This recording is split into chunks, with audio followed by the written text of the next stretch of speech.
Hello students, welcome to the online class. This is the first part of the chapter, Transportation in Plants. In this part, we are going to cover all these topics.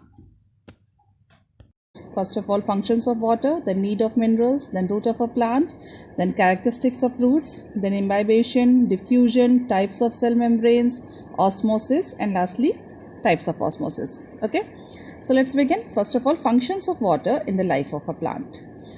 Water जो होता है एक बहुत important role play करता है plant के लिए. क्यों? Why plant need water? क्यों वाटर एब्जॉर्ब करता है plant? To answer this question we are going to discuss all this points to get our answer. Okay, तो first point is transportation. Transportation में वाटर बहुत important role play करता है plant के लिए. ये हेल्प करता है किसी भी पार्ट में, जैसे कि लीव्स जो होता है वो फूड बनाता है, ऑर्गेनिक फूड बनाता है with the help of photosynthesis process. ठीक है, वो फूड लीव से बन रहा है पर पूरे प्लांट में सर्कुलेट होने के लिए क्या होता है, वाटर की हेल्प लेता है प्लांट. ठीक है ना, वाटर उस लीव से वो फूड को पूरे प्लांट में सर्कुलेट करने में हेल्प करता है. रूट्स, सेकेंडली रूट्स में क्या होता है आपके वाटर जो होता है वो वाटर जो होता है रूट्स से मिनरल्स और जो भी इम्पॉर्टेंट आयंस होते हैं, सॉल्ट्स होते हैं, उसको पूरे प्लांट की बॉडी में सर्कुलेट करने में काम करता है. शूट्स तक ले जाता है, लीव्स तक ले जाता है, अदर पार्ट्स ऑफ प्लांट्स तक ले जाता है. ठीक है, तो वाटर जो होता है वो फूड और मिनरल्स को पूरी बॉडी में सर्कुलेट करने में हेल्प करता है. ठीक है, ट्रांसपोर्ट करता है. Okay, the second point is transpiration. Eight the time of transpiration, transpiration का मतलब क्या होता है कि जो प्लांट में से एक्सेस वाटर या फिर एरियल पार्ट्स, प्लांट के जितने एरियल पार्ट्स होते हैं उसमें से water in the form of water vapour के फॉर्म में बाहर निकल जाता है. ठीक है, at that time water plays an very important role, क्योंकि वाटर ट्रांसपिरेशन की हेल्प से प्लांट के बाहर जा रहा है तो प्लांट के आसपास में वो एक कूलिंग इफेक्ट देता है. ठीक है, एक सक्शन फोर्स लगाता है, कूलिंग इफेक्ट देता है, जिसके कारण में प्लांट हॉट वेदर में भी कूल रहता है, बहुत फ्रेश लगता है प्लांट. ठीक है ना, जब बहुत ज़्यादा गर्म रहेगा तो उस समय भी जो ट्रांसपिरेशन जो हो रहा है उसके हेल्प से, वाटर का ट्रांसपिरेशन जो हो रहा है उसके हेल्प से प्लांट के आसपास में क्या रहेगा, कूलिंग इफेक्ट आता है. ठीक है, the next is mechanical function. Mechanical function क्या होता है, जब प्लांट के सेल्स जब वाटर को एब्जॉर्ब करते हैं तो दे बिकम टर्जिट, वो फूल जाते हैं. Turgid means they swell up, वो फूल जाते हैं. ठीक है, and it is a very important condition. Eight the time जब वो फूलते हैं तो एक प्रेशर देते हैं पूरे सेल्स में, एक दूसरे को क्या करते हैं, प्रेशर कर देते हैं, जिसके कारण में सेल्स आपके इंक्रीज होते हैं. ठीक है, जब वो इंक्रीज होते हैं तो प्लांट का साइज और नए सेल्स भी आपके डेवलप होना स्टार्ट कर देते हैं. तो these are called as mechanical function. ठीक है ना, it is very necessary for the stiffness of cells. ठीक है, कि जो ये टर्जिडिटी होती है it is very necessary for the stiffness of the cells or the tissues of the plants. Okay, the next is photosynthesis. At the time of photosynthesis water plays the most important role. ठीक है, सबसे ज़्यादा important role कौन play करता है, photosynthesis के समय में वाटर प्ले करता है. ठीक है, because in the presence of water only plants make their food. ठीक है भाई, कार्बन डाइऑक्साइड के साथ में वाटर जब ऐड होता है इन the presence of sunlight and chlorophyll में, वो क्या करते हैं, फूड बनाते हैं, ग्लूकोज बनाते हैं ना. You must be knowing the equation of photosynthesis का प्रोसेस, तो आपको पता ही है ना कि कार्बन डाइऑक्साइड के साथ में वाटर हम ऐड करते हैं in the presence of sunlight, they make glucose, है ना. So it plays an very important role for the making food for plant. Okay, the next point is opening of stomata. जो stomatas होते हैं उसकी opening में भी water बहुत important roles play करते हैं. जैसे ही स्टोमेटा के सेल्स वाटर एब्जॉर्ब करते हैं तो वो वाटर से क्या होता है, उन सेल्स में एक प्रेशर बनता है. ठीक है ना, जो कि उनके वॉल्स के तरफ में एक प्रेशर देते हैं. वो वाटर के मॉलिक्यूल्स क्या करते हैं, स्टोमेटा के वॉल्स पे, स्टोमेटा का जो सेल होता है उसके वॉल्स पे क्या करते हैं, प्रेशर करते हैं, और स्टोमेटा की वॉल जो होती है वो धीरे धीरे खुलने लगती है. ठीक है, तो ओपनिंग ऑफ स्टोमेटा, क्योंकि वो जैसे खुलता है तो जो भी प्रोसेस होता है वो स्टोमेटा का जो भी कंट्रोलिंग होता है, क्लोजिंग और ओपनिंग जो होता है उस समय वो वाटर जो होता है उसको कंट्रोल करता है. ठीक है, next is germination of seeds. Germination of seeds, जैसे कि वाटर जब जो सेल्स होते हैं सीड के, वो वाटर जब एब्जॉर्ब करते हैं तो वो फूलते हैं, टर्जिड होते हैं. ठीक है ना, और जब वो फूलते हैं बहुत ज़्यादा, जब वो फूलते हैं तो वो क्या करते हैं, बर्स्ट कर जाते हैं. ठीक है, जैसे वो बर्स्ट करेंगे तो उसके अंदर से जो नया जर्मिनेशन वाला जो प्लांट होगा वो बाहर आएगा. ठीक है ना, तो seeds swelled up by imbibing, जैसे ही वो इम्बाइब होते हैं, फूलते हैं, तो वो क्या कर जाते हैं, वो बर्स्ट कर जाते हैं एंड द वाटर के प्रेशर की वजह से वो बर्स्ट कर जाते हैं। एंड द यंग सीडलिंग, जो यंग सीडलिंग होती है, जो जर्मिनेट करने के बाद में एक यंग प्लांट बाहर अंदर रहता है, वो क्या होता है, धीरे धीरे बाहर आना स्टार्ट हो जाता है, ठीक है, और वो एक नए प्लांट में ग्रो करने लगता है। Okay, so these are the points why water is very important for plants. Okay, the next one is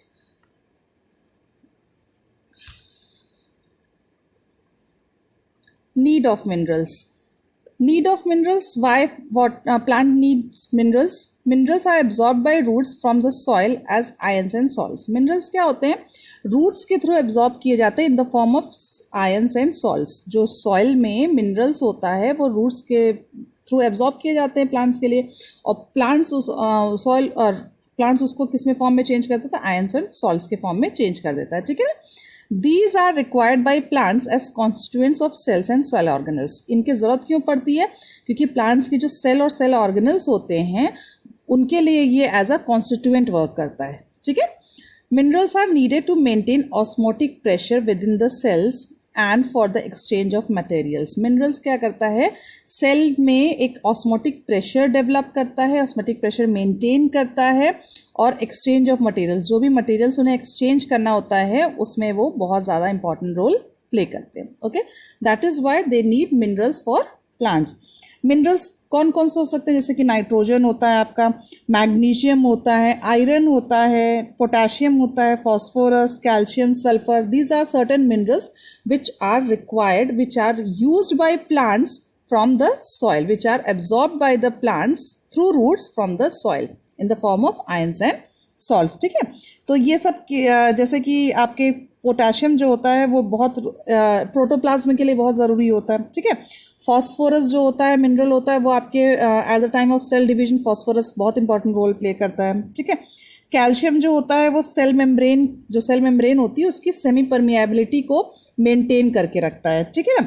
sulphur जो होता है वो अमीनो एसिड और सिस्टाइन के जैसे वर्क करता है, ठीक है। तो दीज आर सर्टेन, जैसे कि आपका नाइट्रोजन हो गया, वो protein as a protein work करता है प्लांट के लिए। तो these are certain minerals which are used by plants in the form of ions and salts. That is why they need minerals. Okay, तो plants क्या होता है, minerals की नीड करते हैं, कि हर एक minerals अलग अलग important role play करता है plant के लिए। Okay, the next topic is root of a plant. Root of a plant. Root क्या होता है, प्लांट का सबसे नीचे वाला पार्ट जो कि सॉइल में डिग होता है, धंसा हुआ होता है, that is called as root of a plant. Roots आपके दो तरीके के होते हैं, एक आपका टैप रूट होता है, दूसरा आपका एडवेंटियस रूट होता है, ठीक है। टैप रूट एक सिंगल ट्यूब जैसे स्ट्रक्चर होता है, उसे हम टैप रूट कहते हैं, उसमें ज़्यादा रूट हेयर्स नहीं होते हैं। और एडवेंटियस रूट जो होते हैं वो बहुत ज़्यादा फैले हुए होते हैं, बहुत ज़्यादा दूर दूर तक उसका स्ट्रक्चर जो होता है वो दूर दूर तक फैला होता है, काफ़ी ज़्यादा बहुत घना हुआ रूट होता है, जिसमें बहुत सारे सब ब्रांचेस निकली होती हैं, रूट की बहुत सारे ब्रांचेस निकली हुई होती हैं, बहुत सारे रूट हेयर्स होते हैं उसमें, that is called as adventitious root, ठीक है ना। तो दो तरीके के रूट होते हैं आपके, adventitious root and tap root. Okay, tap root में क्योंकि ज़्यादा रूट हेयर्स नहीं होते हैं तो उनका सरफेस एरिया बहुत कम होता है, वो कम एब्जॉर्ब करते हैं वाटर को, ठीक है ना, कम मिनरल्स वाटर एब्जॉर्ब करते हैं। और क्योंकि एडवेंटियस रूट का स्ट्रक्चर जो होता है बहुत बड़ा होता है, बहुत ज़्यादा दूर तक फैला होता है, तो ये क्या होते हैं, ये ज़्यादा अमाउंट में मिनरल्स और वाटर को एब्जॉर्ब करते हैं। As you can see in the figure A that दिया हुआ है एडवेंटियस रूट। ये आपका स्ट्रक्चर किसका, एडवेंटियस रूट का है, जो कि काफ़ी दूर तक फैला हुआ, बहुत सारे इसके ब्रांचेज हैं और ये काफ़ी ज़्यादा बड़ा होता है, घना इसकी रूट्स होती हैं, ठीक है ना। और बी जो होता है वो आपका टैप रूट जैसा है। टैप रूट जो होता है एक सिंगल ट्यूब होती है जिसमें छोटे छोटे बहुत कम रूट हेयर्स निकले होते हैं, बहुत ज़्यादा सरफेस एरिया ये नहीं लेता है, ठीक है ना। सो इसमें क्या होता है, आपके अगर हम एक रूट जो रूट होता है उसका एक रूट लेकर के अगर हम बात करें तो इसमें क्या होता है कि जैसे हमने अगर एक रूट लिया, सपोज ये दिस इज अ रूट, ये आपने रूट लिया हुआ है, ठीक है ना। इस रूट में जितने ब्रांचेस होती हैं, ठीक है ना, इसमें से सब ब्रांचेस निकली होती हैं। एक ब्रांच को लेकर के, सपोज हम इस ब्रांच को लेकर के अगर हम देखें तो इसमें क्या होता है, आपका एक ब्रांच में कई सारे, इस ब्रांच में भी कई सारे रूट हेयर्स, छोटे छोटे रूट हेयर्स निकले होते हैं, ठीक है ना। सो दिस इज एक ब्रांच में, रूट के एक ब्रांच में भी ये सारे के सारे आपके क्या कहलाते हैं, रूट हेयर्स कहलाते हैं। क्या कहलाते हैं, आपके रूट हेयर्स कहलाते हैं, ठीक है। हर रूट के टिप में जितने भी ब्रांचेस होंगे सपोज ये आपका रूट दिया हुआ ना, हर ब्रांच में सबसे आगे की तरफ में रूट कैप लगा होता है हर एक ब्रांच में। I am talking about each and every branch, चाहे वो ब्रांच मेन ब्रांच हो चाहे वो सब ब्रांच हो, सभी में सबसे एंड में टिप में क्या दिया रहता है, एक रूट कैप प्रेजेंट होता है, ठीक है ना। तो इसे हम क्या कहते हैं, रूट कैप कहते हैं। एक रूट कैप प्रेजेंट होता है। ये रूट कैप का जो एरिया होता है यही डिवाइड होकर के नए सेल्स को डेवलप करता है, ठीक है ना। ये जो रूट कैप का एरिया होता है ये बार बार डिवाइड होता है और नए सेल्स को डेवलप करता है, जो कि हेल्प करता है आपके रूट के ग्रोथ के लिए, ठीक है ना। जैसे कि आप देख रहे हैं ये रूट कैप दिया हुआ है टैप रूट में, तो इतना पोर्शन जो होता है ये आपका क्या होता है, ये रूट कैप का जो पोर्शन है ये यहाँ पे सेल डिवीजन का काम होता है, यहाँ पे सेल डिवीजन का काम होता है और यहीं का पोर्शन जो होता है वो रेगुलर अमाउंट में ग्रो करता जाता है, ठीक है ना। देन उसके बाद उसके ऊपर वाला ये पोर्शन आप देख रहे हैं that is called as the area of cell elongation. इसे हम क्या कहते हैं, the area of cell elongation. Cell elongation मतलब यहाँ पे जो होते हैं सेल्स, अब जैसे यहाँ पे नए सेल्स बन रहे हैं तो जो पुराने सेल्स हैं वो ऊपर की तरफ में चले जाते हैं, ठीक है। यहाँ पे क्या होता है, सेल एलोंगेट करते हैं, यानी बढ़ते हैं, ग्रो करते हैं, ठीक है। तो ये एरिया आपका क्या कहलाता है, सेल एलोंगेशन का एरिया कहलाता है। And the uppermost area, सबसे ऊपर वाले एरिया को हम कहते हैं cell maturation area, area of cell maturation. इसे हम क्या कहते हैं, जो सेल्स आपके यहाँ पे नए सेल्स बन रहे हैं, एरिया आपका ग्रो कर रहा है, उसके ऊपर वाला एरिया क्या कहलाएगा, आपका सेल एलोंगेशन, यानी आपके सेल्स बढ़ रहे हैं, जो पुराने सेल्स हो गए वो और बढ़ गए। अब और जो पुराने सेल्स, अब इनसे भी जो पुराने सेल्स होंगे वो क्या हो जाएंगे, और ऊपर की तरफ में चले जाएंगे। तो ये क्या हो जाएगा आपका सेल मैचुरेशन का, यानी यहाँ पे सेल्स जो होंगे वो पूरी तरीके से मैच्योर हो चुके हैं। अब इसके बाद इनका क्या होगा, ये डिस्ट्रॉय हो जाएंगे, इनकी डेथ हो जाएगी, ठीक है। तो नए सेल्स यहाँ बनते जा रहे हैं, ये हाइट इनकी, नए सेल्स बनते जा रहे हैं टिप में, हाइट इंक्रीज होती जा रही है। पुराने सेल्स जो हैं वो ऊपर की तरफ में जाते जाते धीरे धीरे खत्म हो जाते हैं, ठीक है। तो नए सेल्स बन करके रूट को, जैसे ये पोर्शन है, ये पोर्शन में आपके देख रहे हैं यहाँ पे नए सेल्स बनेंगे तभी नए नए ब्रांचेस निकल रही हैं, ठीक है, नए नए ब्रांचेस निकल रही हैं। हर टिप में से एक नया सेल जो होता है वो डिवाइड होकर के नए नए ब्रांचेस को डेवलप कर रहा है, ठीक है। तो जो पूरा रूट का स्ट्रक्चर होता है वो 3 पार्ट्स में डिवाइड होता है। आपका root cap, then root elongation area होता है and then root maturation area होता है, ठीक है। तो सेल में जो होता है रूट कैप होता है वो हमारा सेल डिवीजन का एरिया होता है। जो उसके ऊपर वाला एरिया होता है उसे हम सेल मैचुरेशन एरिया कहते हैं, वहाँ पे mature cells present, elongation area होता है, वहाँ पे सेल एलोंगेट होते हैं। जो सबसे ऊपर वाला एरिया होता है जो स्टेम के बिल्कुल पास में होता है, जहाँ से रूट बिल्कुल स्टार्ट होती है बनना, तो उसे हम क्या कहते हैं, एरिया ऑफ सेल मैचुरेशन। क्या कहते हैं उसे हम, area of cell maturation, okay. सब हर रूट में नीचे की तरफ में टिप में हमेशा एक रूट कैप प्रेजेंट होगा, okay. So this is the structure of root of a plant, ऐसा होता है। साइड में आप देख सकते हैं कि मैंने एक रूट हेयर का लिया हुआ है, उसका आपको स्ट्रक्चर बताया हुआ है कि ये आपका क्या है, रूट हेयर सेल है, ठीक है ना। एक रूट हेयर के अंदर में सेल कैसा देखने को होता है, काफ़ी ये आपको काफ़ी बड़ा दिख रहा है बट इतना बड़ा नहीं होता, छोटा सा होता है। हर सेल के अंदर, हर रूट हेयर में जो सेल्स होते हैं, अब भाई रूट हेयर भी सेल्स के बने होते हैं तभी तो बड़े हो रहे हैं ना।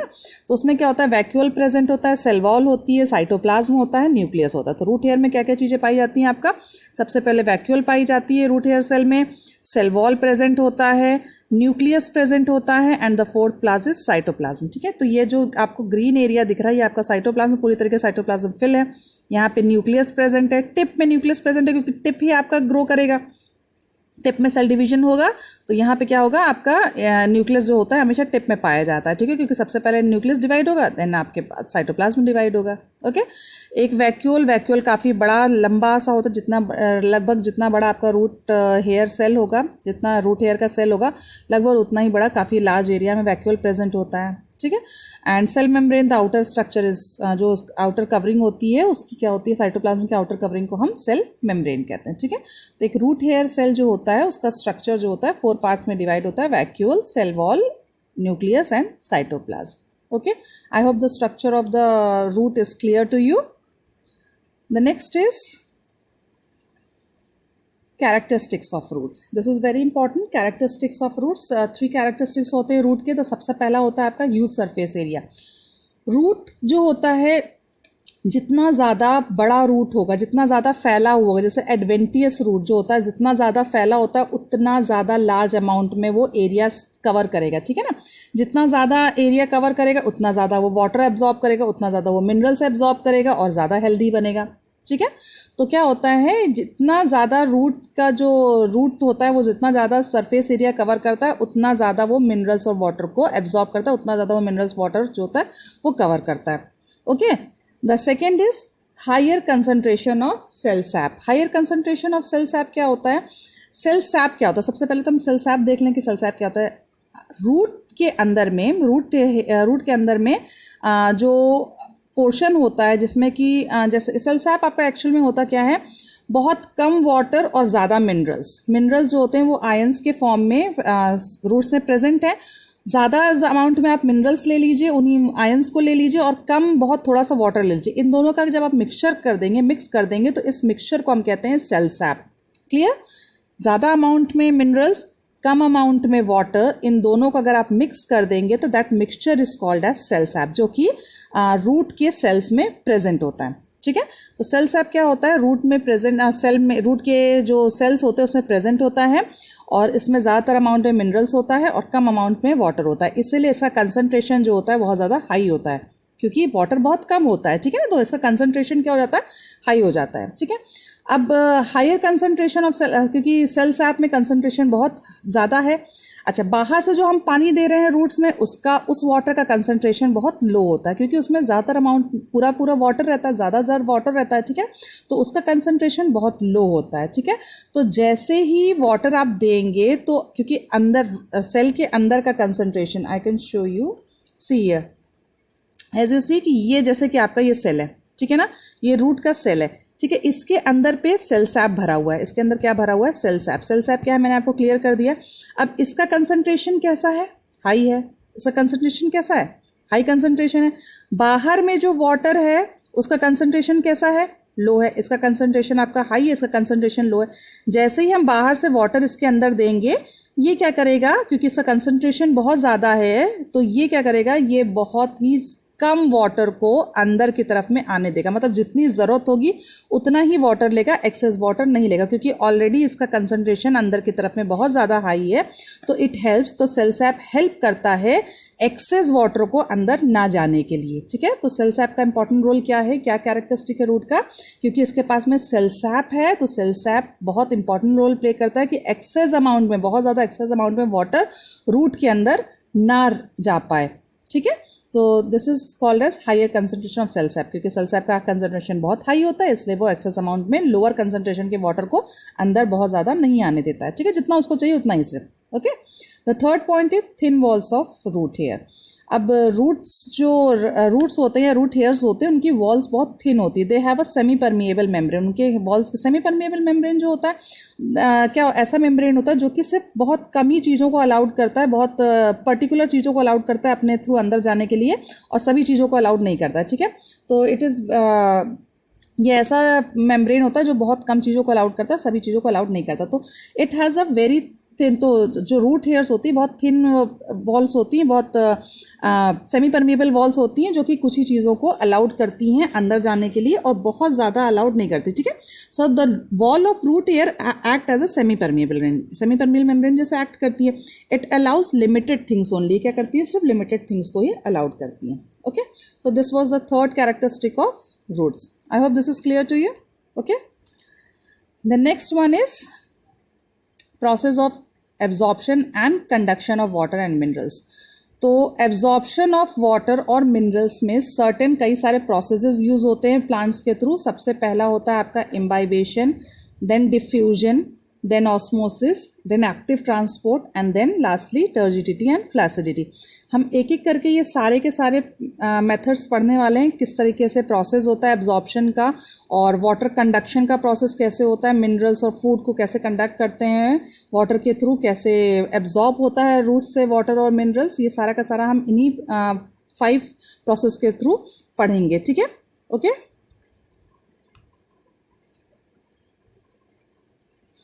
सो first of all imbibition. Imbibition process क्या होता है? The uptake of water by a living और dead solid substance through surface attraction without forming a solution is called imbibition.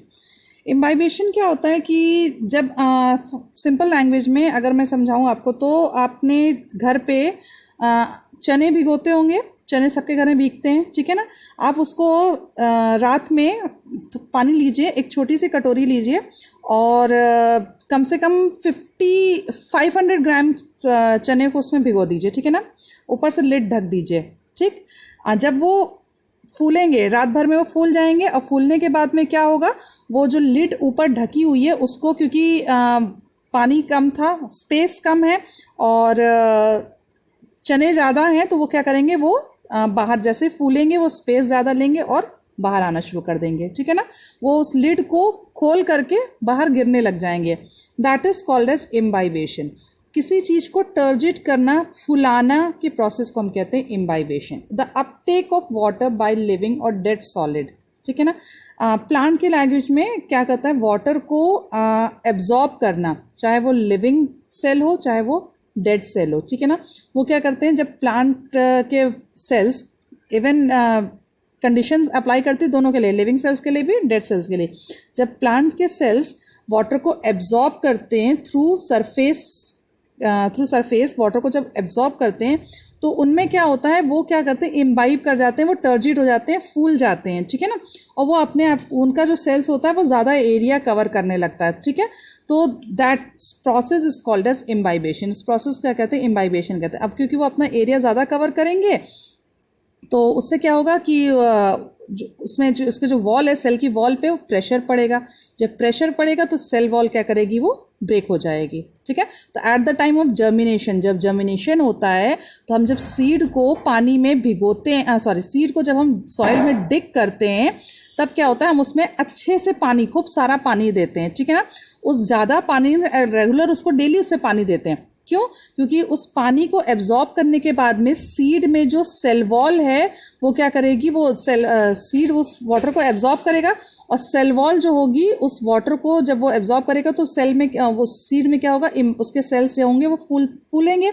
जैसे फूलेंगे तो सेल वॉल पे क्या करेंगे, वो प्रेशर देंगे, एक दूसरे के सेल वॉल से प्रेशर करेंगे तो वो क्या होगा, उसका जो सीड का जो कवरिंग है वो क्या करेगा, वो बर्स्ट करेगा। सेल वॉल्स बर्स्ट करेंगी, बर्स्ट करते करते सीड की कवरिंग बर्स्ट कर जाएगी और प्लांट उस सीड के अंदर से न्यू जो सीडलिंग होगी वो बाहर आ जाएगी। तो eight the time of germination imbibition process बहुत इंपॉर्टेंट रोल प्ले करता है, ठीक है। इन the figure also you can see, in figure A हमने एक जार लिया हुआ है, उस जार में हमने कुछ dry seeds, P seeds, dry सूखे मटर के दाने रखे हुए हैं, ठीक है। वाटर में उसको रखा हुआ है और ऊपर से एक लिड लगा दी है, उस पर वेट रख दिया, ठीक है ना। सुबह जब हम उस जार को देखेंगे तो क्योंकि वो मटर जो थे वो सूखे हुए थे, अब क्या है, वो फूल गए हैं क्योंकि वाटर एब्जॉर्ब कर लिया है, ठीक है ना। जब वो फूल जाएंगे तो वो लिड को क्या करेंगे, लिड पे प्रेशर दे करके वो लिड से बाहर आना शुरू कर जाएंगे, उस जार से क्या हो जाएंगे, वो बाहर आने लग जाएंगे, ठीक है। तो क्योंकि उनमें इतना ज़्यादा प्रेशर बनने लगता है, इतना ज़्यादा वो टर्जिड हो जाते हैं, फूल जाते हैं, तो उनके बीच में क्या, उनके आसपास में क्या हो जाता है, वो प्रेशर डेवलप हो जाता है, जिसके कारण में वो क्या करते हैं, वो लिड को हटा करके वो बाहर आने लगते हैं, क्योंकि उनको स्पेस चाहिए, उनको रहने के लिए उनको क्या चाहिए, स्पेस चाहिए अपने आप को फिट करने के लिए उस जगह पे, ठीक है। सेकेंड एग्जाम्पल अगर मैं आपको बात करूँ कि तो एक बहुत छोटा सा आपका क्लास है, उसमें मैंने सपोज आपके नॉर्मली क्लास में आपके 30 स्टूडेंट्स आप लोग बैठते हैं, ठीक है ना। अब मैं उसमें अगर 100 स्टूडेंट्स को ठुसा दूँ, 100 स्टूडेंट्स में भेज दूँ, तो do you have space to sit, आपको इवन पैर हिलाने की भी जगह नहीं मिलेगी, ठीक है। तो आप एक दूसरे को क्या करोगे, पुश करना शुरू करोगे, एक दूसरे को धक्का देना शुरू करोगे, बिकॉज यू वांट स्पेस, आपको स्पेस चाहिए, आपको बैठना है, सीट चाहिए आपको, ठीक है। तो आप क्या करोगे, एक दूसरे को धक्का देना शुरू करोगे और आप कोशिश करोगे कि ये नहीं देखोगे कि सामने वाला लड़का कहाँ गिर रहा है या कहाँ जा रहा है, क्लास के बाहर जा रहा है। जैसे ही धक्का देना शुरू करोगे तो कुछ स्टूडेंट्स क्या होंगे, वो क्लास के बाहर जाना शुरू करेंगे, है ना। क्लास के बाहर निकलेंगे, धक्का देते देते दरवाजे के पास पहुंचेंगे, क्लास के बाहर निकल जाएंगे, दरवाजे से बाहर निकल जाएंगे, तो आपको थोड़ी थोड़ी स्पेस मिलना शुरू हो जाएगी, ठीक है ना। जैसे कि हमने 10 लड़कों को बाहर किया तो आपको थोड़ी सी स्पेस मिल गई, तो आप अपना हाथ पैर थोड़ा फैला सकते हो, आराम से बैठ सकते हो, है ना। That is this process is called as imbibition. इस प्रोसेस को हम क्या कहते हैं, इम्बाइबेशन कहते हैं, ठीक है। तो स्वेलिंग अप ऑफ सीड या स्वेलिंग अप ऑफ मटेरियल, जो भी मटेरियल में हो, चाहे सेल्स में हो या सीड में हो, तो उसको जब वो फूल जाता है तो उस समय क्या होता है कि उसमें क्यों फूलता है, क्योंकि वाटर एब्जॉर्ब करता है, टर्जिड हो जाता है, उसका कंडीशन कैसे, टर्जिड हो जाती है, फूल जाते हैं वो, ठीक है ना। तो इस प्रोसेस को हम इम्बाइबेशन कहते हैं, ठीक है। तो कॉमन एग्जांपल जैसे मैंने आपको बताया कि स्वेलिंग ऑफ सीड्स होती हैं, जैसे आप चने के दाने या मटर के दाने आप भिगो रहे हो तो सुबह आप देखोगे कि वो दाने क्या होते हैं, फूल करके बाहर आने लग जाते हैं। ठीक है, प्रोसेस क्या होता है, इम्बाइबेशन का प्रोसेस होता है। वाटर को अंदर लेते हैं और फूल जाते हैं। ठीक है, जैसे कि अगर मैं डेड सेल्स की बात करूं तो जो खिड़की दरवाजे होते हैं, बहुत पुराने खिड़की, आपके सबके जो पेड़ से ही बने होते हैं ना, लकड़ी के दरवाजे, लकड़ी की खिड़कियां, तो उनमें जो लकड़ी होती है उनके सेल्स क्या हो जाते हैं, वो डेड हो जाते हैं, डेड सेल्स होते हैं। ठीक है, बारिश के समय में अगर वही लकड़ी बाहर पड़ी रहेगी, वो दरवाज़ा आपका बाहर रखा रह गया, भीगता है, भीगते भीगते क्या हो जाता है, वो फूलने लगता है दरवाज़ा। ठीक है ना, और जो उसका एरिया दरवाज़ा फूलने लगता है तो उसका आप देखे होंगे कि लकड़ी बिल्कुल गलने लगती है और वो थोड़ी सी मोटी हो जाती है। अब जो पतली सी लकड़ी एक दूसरे के साथ में फिक्स थी, वो क्या होती है, फूल करके थोड़ी सी मोटी हो जाती है। अपने पहले वाले जो उसका सरफेस एरिया था उससे थोड़ा सा उसका सरफेस एरिया बढ़ जाता है। क्यों? क्योंकि उसके सेल्स जो हैं वो फूल चुके होते हैं, वाटर एब्जॉर्ब कर चुके होते हैं, फूल चुके होते हैं, इम्बाइब हो चुके होते हैं। ठीक है, so this process is called as imbibition. Imbibition use क्यों होता है? सबसे पहले मैं आपको बताया कि ब्रेकेज ऑफ सीड को ब्रेक करने के लिए, नए सीडलिंग को जर्मिनेट करने के लिए हम इम्बाइबेशन का प्रोसेस बहुत ही ज़्यादा हेल्पफुल होता है। ठीक है, सेकेंड होता है कि रूट हेयर्स के थ्रू वाटर को ऊपर की तरफ ले जाने के लिए इम्बाइबेशन प्रोसेस बहुत ज़्यादा हेल्पफुल होता है। ठीक है, रूट हेयर्स क्या करते हैं, जैसे ही एक सेल में बहुत सारा पानी भर जाता है तो क्योंकि वो प्रेशर देते हैं तो क्या होता है कि जैसे वो प्रेशर देते हैं तो वाटर क्या होता है, ऊपर की तरफ में एक दूसरे से वाटर के मॉलिक्यूल्स को क्या करते हैं, वो ठेलना शुरू करते हैं, वो पुश करना शुरू कर देते हैं, और वाटर के मॉलिक्यूल्स क्या होते हैं, वो ऊपर की तरफ में प्लांट्स के अपर पार्ट्स की तरफ में वो जाने लगता है। ठीक है, तो imbibition helps in the uptake of soil water by root hair. ठीक है, अपटेक ऊपर की तरफ ले आते हैं। ठीक है, थर्ड हेल्प करें तो एसेंट ऑफ सैप आगे हम पढ़ने वाले हैं। एसेंट ऑफ सैप क्या होता है, वाटर के मॉलिक्यूल्स को एक सेल से दूसरे सेल्स में ले जाने के प्रोसेस को, या जाइलम के थ्रू नीचे से ऊपर की तरफ में ले जाने के प्रोसेस को हम एसेंट ऑफ सैप कहते हैं। ओके, तो ये अपवर्ड मूवमेंट ऑफ वाटर जो होता है वो बहुत ज़्यादा इम्बाइबेशन के प्रोसेस से कंप्लीट होता है, बहुत हेल्पफुल होता है इम्बाइबेशन का प्रोसेस इसमें। Okay, so I hope imbibition is clear to you. The next one is diffusion. Next क्या है आपका, डिफ्यूजन है the movement of molecules of a substance of its higher concentration to the region of its lower concentration is called diffusion. diffusion आपने chemistry में भी पढ़ा हुआ है। ठीक है, तो हम केमिस्ट्री की डेफिनेशन यहाँ पे नहीं यूज़ करेंगे। क्यों? क्योंकि हम बायो पढ़ रहे हैं, सिंपल लैंग्वेज हम बायो पढ़ रहे हैं, इसलिए हम केमिस्ट्री की डेफिनेशन यहाँ पे नहीं यूज़ करेंगे। क्योंकि हम बायो पढ़ रहे हैं तो हम बायो की डेफिनेशन लिखेंगे। Okay, so don't use your chemistry definition for diffusion. सो यहाँ पे हम डिफ्यूजन की डेफिनेशन बायो में क्या यूज़ करेंगे, the movement of molecules of a substance of its higher concentration to the region of its lower concentration is called diffusion. Higher concentration, lower concentration, अब दो टर्म इंपॉर्टेंट चीज़ हैं। ठीक है ना, हायर कंसंट्रेशन क्या होता है, जहाँ पे कंसंट्रेशन बहुत ज़्यादा होती है, एंड लोअर कंसंट्रेशन जहाँ की कंसंट्रेशन बहुत कम होती है। बहुत ईजी एग्जाम्पल मैं आपको देती हूँ। आपने एक परफ्यूम की बॉटल देखी होगी, डीओ की बॉटल देखी है। डीओ की बॉटल कैसी होती है, डीओ की बॉटल के अंदर जो फ्रेग्रेंस होता है, जो लिक्विड होता है, जो फ्लूइड होता है, वो उस बॉटल के अंदर उसके जो मॉलिक्यूल्स होते हैं उस बॉटल में फिक्स, उस बॉटल का ही शेप लेते हैं। आपको पता है कि लिक्विड जिस बॉडी में रहता है वो उसका शेप ले लेता है उसके। ठीक है ना, तो उस छोटी सी बॉटल के अंदर जब डीओ के मॉलिक्यूल्स, उस लिक्विड के मॉलिक्यूल्स प्रेजेंट होते हैं तो क्या होते हैं, वो बहुत ज़्यादा टाइटली पैक्ड होते हैं, बहुत, क्योंकि स्पेस एरिया क्या होता है उनका फिक्स होता है उसी बॉटल के शेप का। ठीक है, तो उनके पास में जो सरफेस एरिया होता है बहुत फिक्स होता है, बहुत छोटा होता है। मॉलिक्यूल्स को उन्हीं छोटे से एरिया में सर्वाइव करना होता है, उन्हीं छोटे से एरिया में उन्हें मूव करना होता है। ठीक है, तो दे मूव करते करते वो आपस में टकराते हैं, चाहे जो होगा, पर उनको उतनी ही जगह पे रहना है। ठीक है, that area is called as higher concentration. उस एरिया को हम क्या कहते हैं, हायर कंसंट्रेशन, क्योंकि उसका कंसंट्रेशन बहुत ज़्यादा है, स्पेस कम है और वहाँ पे मॉलिक्यूल्स ज़्यादा हैं। हम कंसंट्रेशन किसे कहते हैं, जहाँ पे वाटर बहुत ज़्यादा वाटर बहुत कम होता है और मॉलिक्यूल्स बहुत ज़्यादा होते हैं, अदर चीज़ ज़्यादा होती है। ठीक है, वैसे ही हायर कंसंट्रेशन डिफ्यूजन प्लांट्स में क्या होता है, जिस जगह पे स्पेस कम हो और मॉलिक्यूल्स बहुत ज़्यादा हों, that is called as higher concentration. And lower concentration हम किसे कहते हैं, जैसे ही आप उस डीओ की बॉटल का सेम एग्जांपल ले रहे हैं, डीओ की बॉटल को आप स्प्रे करोगे, ठीक है, आप पुश करोगे तो डीओ आपके बाहर आएंगे, तो डीओ के साथ में क्या होंगे, उस फ्रेग्रेंस के उस लिक्विड के मॉलिक्यूल्स भी आपके बाहर आएंगे। एंड बाहर का एरिया क्या है, आपका रूम का एरिया बहुत बड़ा है, आपके रूम भाई एनवायरनमेंट में आएगा ना, बाहर आएगा, तो वो बाहर का एरिया क्या है उसके लिए बहुत बड़ा, अब उसके मॉलिक्यूल्स क्या करेंगे, स्कैटर कर जाएंगे। अब आपने एक जगह कॉर्नर पे आप रूम के खड़े हो, आपने वहां पे उसको स्प्रे किया है, पर उसका फ्रेग्रेंस आपको पूरे रूम में स्मेल आएगा, ठीक है ना, क्यों, क्योंकि अब वो उसके मॉलिक्यूल्स क्या हो गए, लोअर कंसंट्रेशन में आ गए, फैल गए हैं, बहुत ज़्यादा स्पेस उनको मिल गया, तो वो जहाँ जहाँ स्पेस होगा वो सब जगह जाएंगे, ठीक है ना। Now they have got lots of area to scatter themself, बहुत सारे एरिया उनको मिल गया, वो स्कैटर कर सकते हैं, ठीक है। आपकी क्लास जैसे मैंने बताया 100 स्टूडेंट्स अगर मैं एक क्लास में भेज दूं तो you don't have any space to move yourself, आप एक दूसरे को पुश करोगे, धक्का मुक्की करोगे, लड़ाई करोगे। पर जैसे ही मैंने सिर्फ एक क्लास में से 5 स्टूडेंट्स बोल दिए, you have lots of space, अब आप उसमें लेटो, आप उसमें बैठो, आप उसमें डांस करो, यू हैव फ्रीडम, आप उसमें कुछ भी कर सकते हो, आप फ्रीडम हो, आप उसमें लेट सकते हो, गा सकते हो, नाच सकते हो, कुछ भी कर सकते हो ना, पूरे रूम में आप घूम सकते हो, टहल सकते हो, ठीक है ना, आप कूद सकते हो, खेल सकते हो, गेम्स खेल सकते हो, क्रिकेट खेल सकते हो, because you have lots of space, आपके पास बहुत सारा स्पेस है, ठीक है ना। तो वैसे ही हायर कंसंट्रेशन क्या होता है, जब स्पेस बहुत कम होता है, मॉलिक्यूल्स ज़्यादा होते हैं, और लोअर कंसंट्रेशन क्या होता है, जब स्पेस बहुत ज़्यादा होता है, मॉलिक्यूल्स कम होते हैं, ठीक है।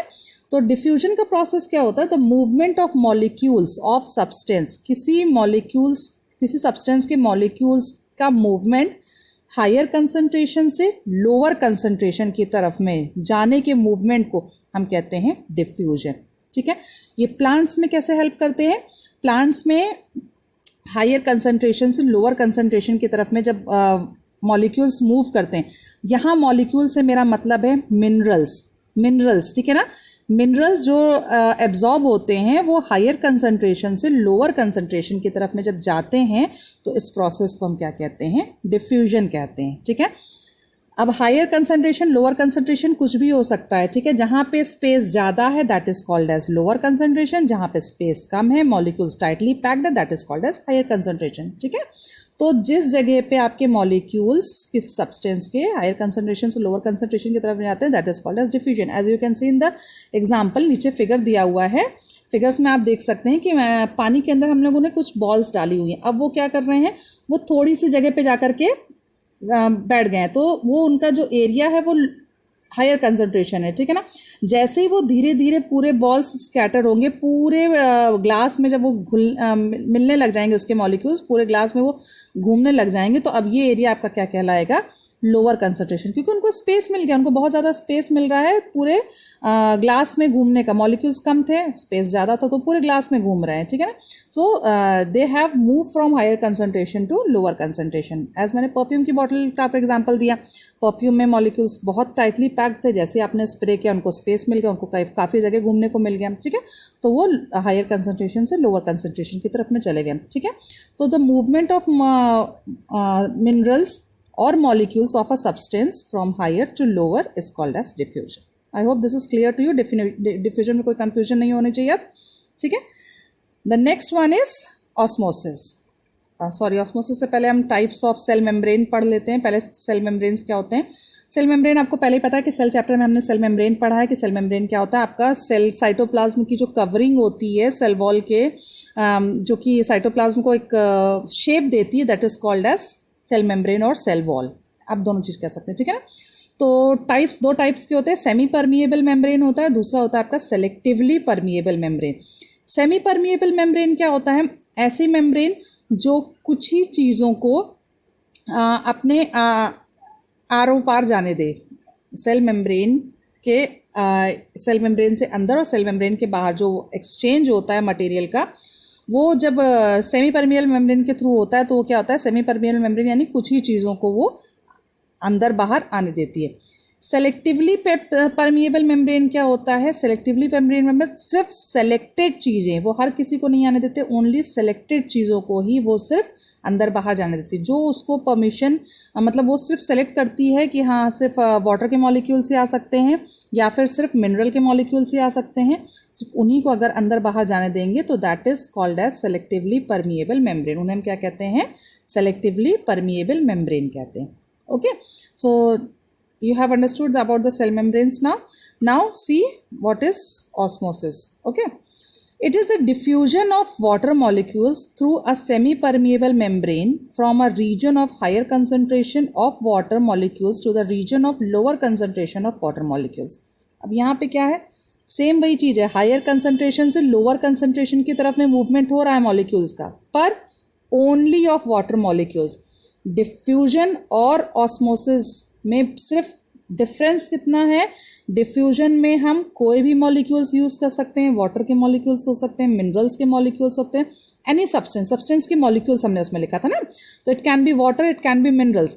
But in osmosis, specially osmosis में ओनली वाटर के मॉलिक्यूल्स को ही परमिशन होती है हायर कंसंट्रेशन से लोअर कंसंट्रेशन की तरफ जाने के लिए, and through a semi permeable membrane, क्योंकि सेमी परमिएबल मेम्ब्रेन जो होता है वो सेलेक्टिवली कुछ ही चीज़ों को अपने आरो पार जाने देता है, and it allows only water. वो क्या करता है, वाटर को अलाउड करता है. ठीक है, it is the diffusion of water molecules. अब देखो यहाँ पे डिफ्यूजन वर्ड यूज हो रहा है, it is the diffusion of water molecules. Diffusion क्या होता है, हायर कंसंट्रेशन से लोअर कंसंट्रेशन की तरफ में मूवमेंट ऑफ मॉलिक्यूल्स को हम डिफ्यूजन कहते हैं. तो वही चीज़ तो यहाँ भी हो रही है, मूवमेंट ऑफ मॉलिक्यूल्स हो रहे हैं, पर movement of diffusion of water molecules, only water molecules through a semi permeable membrane. You have to remember this, diffusion of water molecules through a semi permeable membrane from a region of higher concentration of water molecules to the region of lower concentration of water molecules is called as osmosis.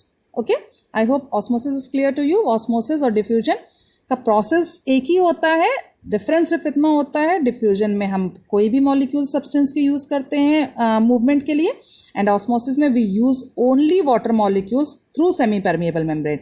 Diffusion में कोई semi permeable membrane नहीं होता है, वो किसी भी membrane के through जा सकता है. ठीक है ना, बट ऑस्मोसिस में सेमी परमिएबल मेम्ब्रेन यूज़ होती है. ओके, सेमी परमिएबल मेम्ब्रेन क्या होती है, मैंने आपको पहले ही बताया कि ये जैसे कि आपका फिगर में भी आप देख सकते हैं कि आपकी मेम्ब्रेन बनी हुई है.